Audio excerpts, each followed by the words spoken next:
എല്ലാ വർഷവും നമ്മുടെ കുളത്തിൽ വെള്ളം കുറയുമ്പോൾ രാവിലെ നിറയെ കൊക്കുകൾ വരും. കൊക്കുകൾ വന്നിട്ട് ഈ ചെറു മീനുകളെയൊക്കെ പിടിച്ച് ഭക്ഷിച്ചിട്ട് പോകുന്ന ഒരു പതിവുണ്ട്. ഈ വർഷവും അതുപോലെ തന്നെ നിറയെ കൊക്കുകൾ വന്ന്. എന്നാൽ അതിലൊരു കൊക്ക് ഭക്ഷണമൊക്കെ കഴിച്ചിട്ട് അങ്ങ് പോകുന്ന രീതിയില്ല. അത് ഇവിടെയൊക്കെ തന്നെ പരിസരത്തൊക്കെ തന്നെ ചുറ്റിത്തിരിഞ്ഞ് അവിടെ ഇവിടെയൊക്കെ ഇരിക്കുന്നതായിട്ടാണ് തോന്നിയത്.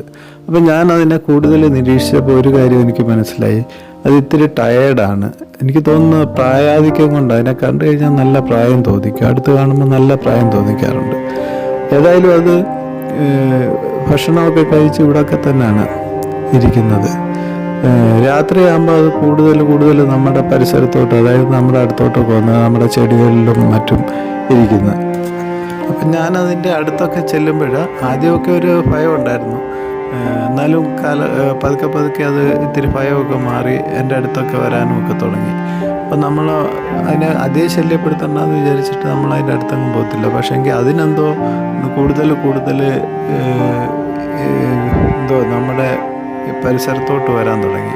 ഇവിടെ ഒരു പരുന്ത് സ്ഥിരമായിട്ടിരിക്കുന്ന ഒരു ചെടിയുണ്ട്, അതിലൊക്കെ വന്നിരിക്കാനൊക്കെ തുടങ്ങി. പിന്നെ എനിക്കൊരു കാര്യം മനസ്സിലായി, ഇതിന് ഭക്ഷണം എടുക്കാനൊക്കെ ഇത്തിരി ബുദ്ധിമുട്ടായിട്ട് തോന്നി. അപ്പം ഞാൻ വെളിയിൽ നിന്ന് കുറച്ച് ചെറു മീനുകളെ മേടിച്ചുകൊണ്ട് വെച്ചിട്ട് ഡെയിലി ഇതിന് കൊടുക്കാൻ തുടങ്ങി.